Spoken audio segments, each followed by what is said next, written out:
hemos visto a lo largo de estos estudios cómo es que algunos textos, algunos puntos se van fusionando y se van mezclando en cuanto a la profecía. El día de hoy vamos a poder hablar también de un libro específico, el libro de Salmos, que también de alguna forma menciona una parte profética. Sean todos bienvenidos a Conversando con Dios. Dichoso el que lee las palabras de esta profecía, y dichosos los que la oyen y hacen caso de lo que está escrito en ella, porque el tiempo está cerca.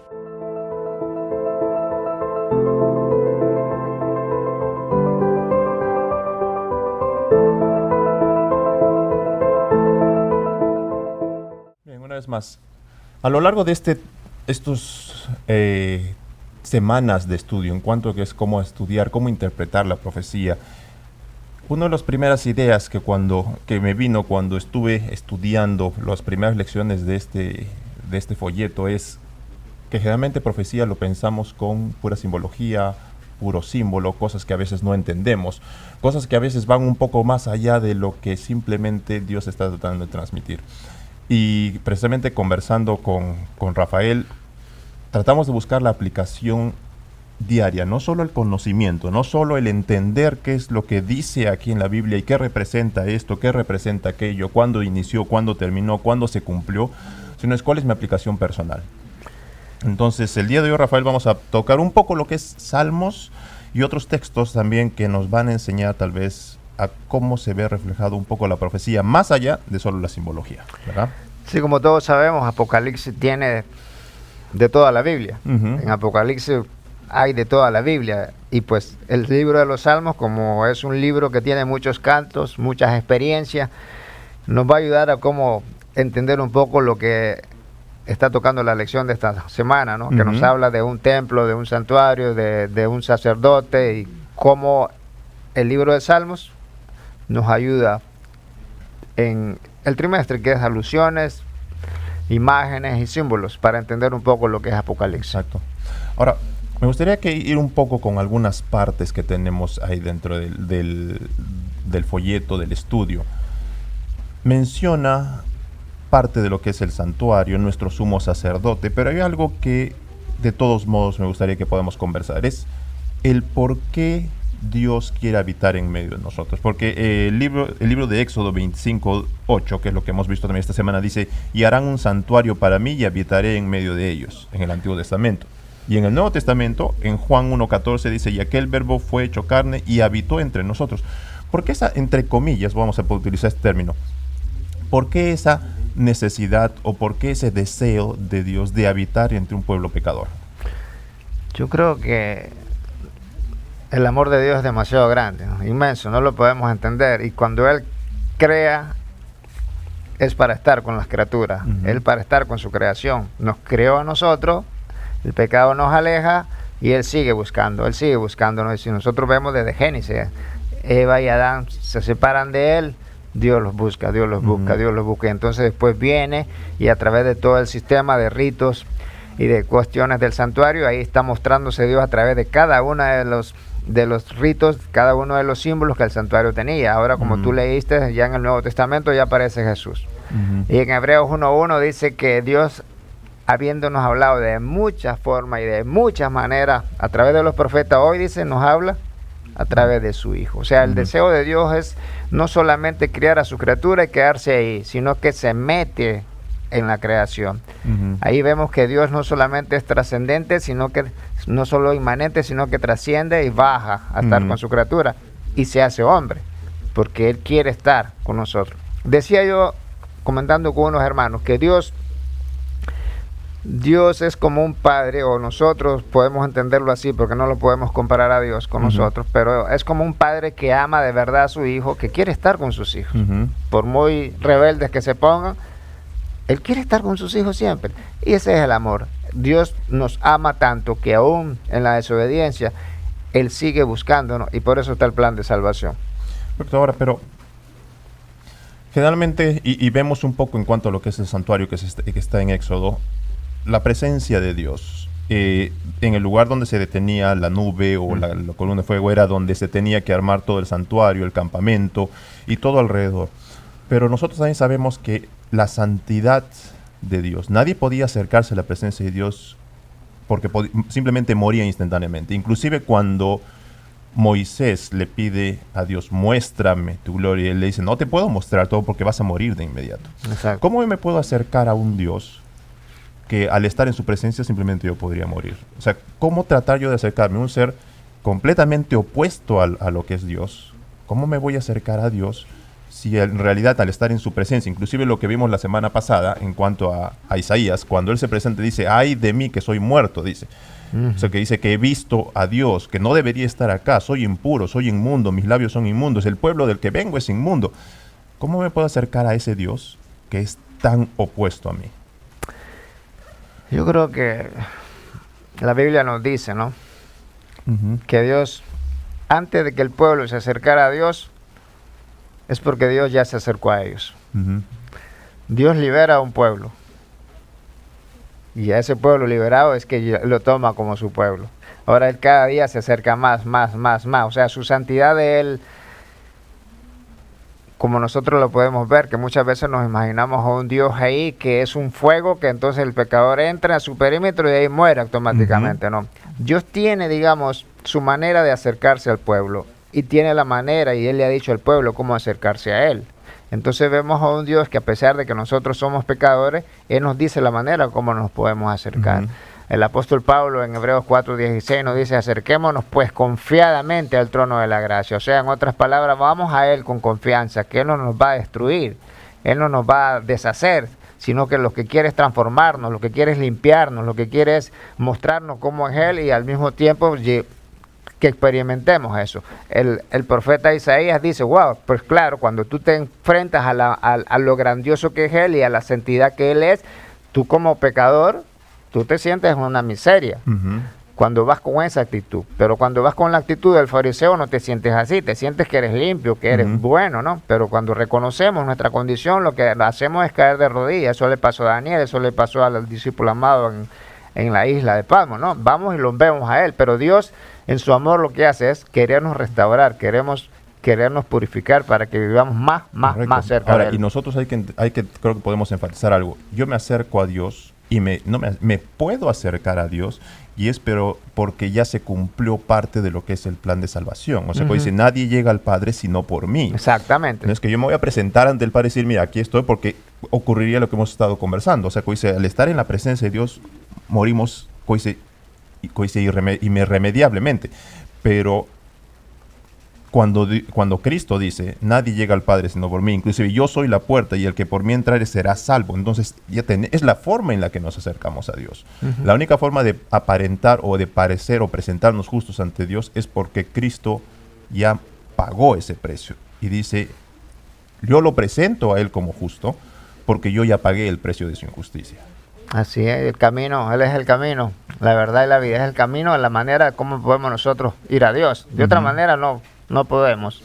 Y ahora, lo que estamos conversando antes del inicio del programa, muchas veces nosotros pensamos de que Dios está solo mirando nuestras acciones, solo está evaluando nuestras acciones, solo está mirando lo bien o lo mal que hacemos.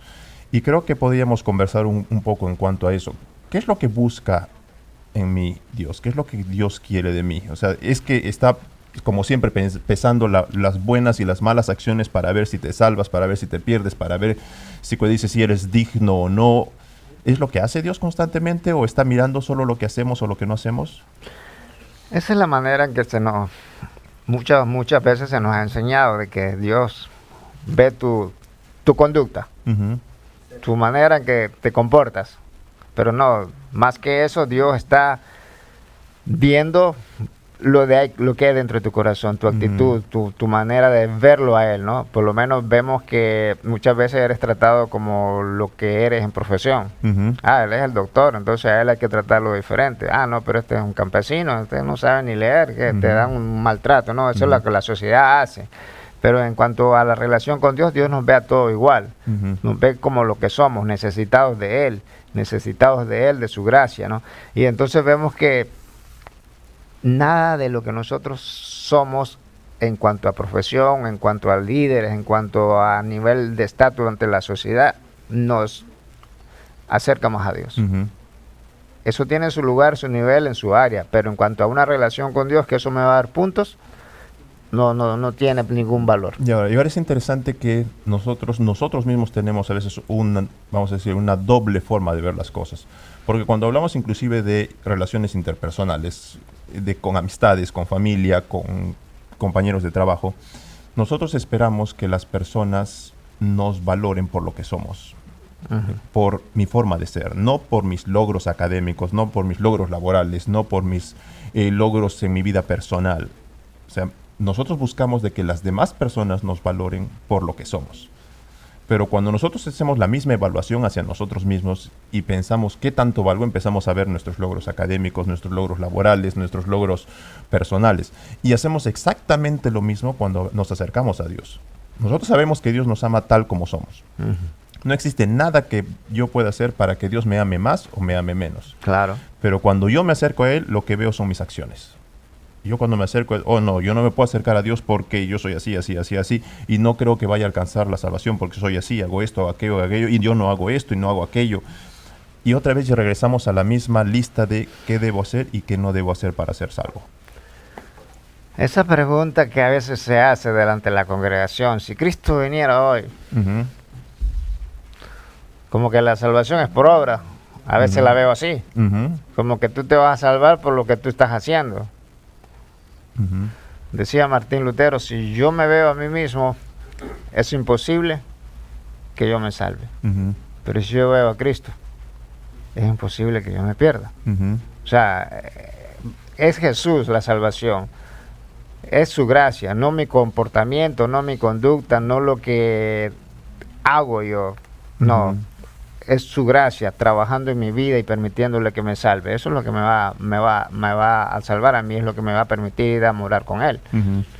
Ahora, estos salmos, pues tenemos ahí el Salmo 22, tenemos acá el Salmo 122, pero yo leí el Salmo 84 y el Salmo 27, donde nos narra la experiencia, ¿no? En el Salmo 84 es uno que nosotros conocemos que dice, deseo ardientemente estar en los atrios de Jehová. Y en el Salmo 27:4 nos dice que Él quiere estar en los atrios para considerar la hermosura de Jehová. O sea, está hablando de una experiencia que cuando nosotros vamos y nos encontramos con Dios, eso es lo que vamos a experimentar, ¿no? Vamos a experimentar que nosotros no tenemos nada que ofrecerle a Dios, pero experimentamos gozo en su presencia.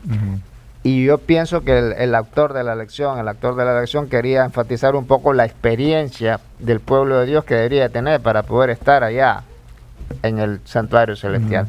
Como en el versículo de memoria dice, entonces miré y vi al Cordero de pie sobre el monte Sión, y con él 144,000 que tenían el nombre del Cordero y el nombre de su Padre escrito en su frente. O sea, los que están ahí es por el Cordero.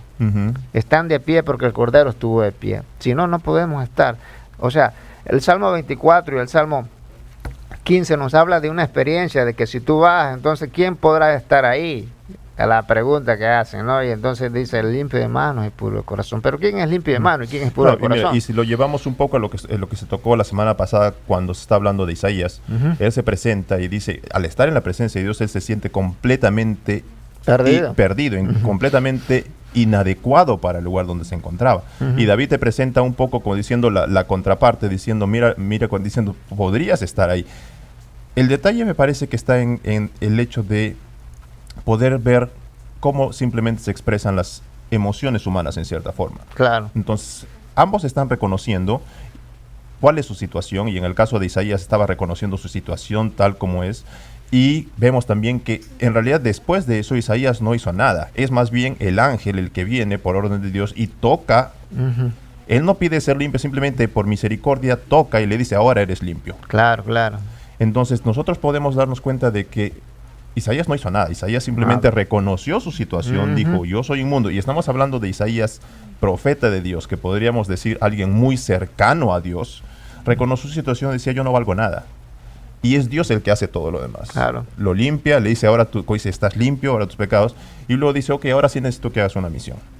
Pero hay algo que me gustaría poder enfatizar de todos modos dentro de esto. Salmo 5 presenta un poco la situación de, parece ver, dice un escritor como reclamándole a Dios, diciendo, Señor, mira la injusticia que está ocurriendo en mí, mira lo que está ocurriendo con mi vida, y empieza a hablar, escucha mi oración, después dice castiga al malo y yo sé que también haces misericordia a los buenos.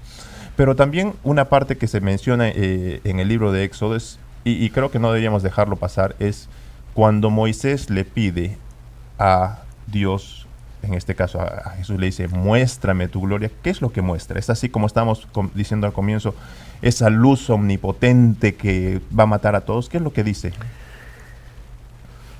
Si nosotros nos vamos un poquito de historia, vamos a Elías, ¿verdad? Uh-huh. Elías se mete a la cueva y Dios quiere sacarlo de esa cueva, y Dios usa muchas cosas. Primero usa como un viento, luego usa fuego y cosas grandes, pero después aparece él solamente en un silbido apacible, como quien dice, en lo más sencillo, lo más humilde, Dios aparece. Entonces vemos acá que Moisés le dice, muéstrame tu gloria, ¿no? Quiero ver esa gran luz, ese gran resplandor, que también la Biblia pues describe que eso significa, ¿no? Pero Dios no muestra eso, sino que muestra en palabras, muestra lo que Él es en sí, y dice, grande en misericordia, que tiene piedad. Entonces vemos que es su bondad, su carácter, su gloria es su bondad. ¿Qué es lo que Dios le estaba mostrando a él? O sea, ¿qué es lo más grande que puede tener nuestro Dios? Y precisamente Salmos y Éxodo, en estos dos textos como estoy mencionando, Salmo 5 y en este caso Éxodo 33, menciona eso, menciona la gloria y la misericordia de Dios. Cuando Moisés le pide que le muestre su gloria, le dice, haré pasar todo mi bien delante de tu rostro y proclamaré mi misericordia y tendré misericordia y seré clemente y piadoso. Y también el Salmo habla de lo mismo, de la misericordia que tiene Dios. Entonces, la gloria de Dios, el poder de Dios, lo más grandioso que tiene Dios es su misericordia. Amén. ¿Correcto? Entonces, hemos visto el día de hoy de que, de alguna forma, varios textos, varios libros, están enfatizando que la gloria de Dios, una de las formas de la expresión de la gloria de Dios, está en su misericordia. Entonces, recordemos, sigamos aprendiendo. La siguiente semana vamos a también tocar un poco más del libro de Salmos para poder seguir aprendiendo qué es lo que quiere Dios que podamos poner en práctica, qué es lo que quiere Dios también que nosotros podamos tener en mente cada vez que nos acercamos a Él. Lo esperamos la siguiente semana para poder seguir conversando con Dios. Dichoso el que lee las palabras de esta profecía, y dichosos los que la oyen y hacen caso de lo que está escrito en ella, porque el tiempo está cerca.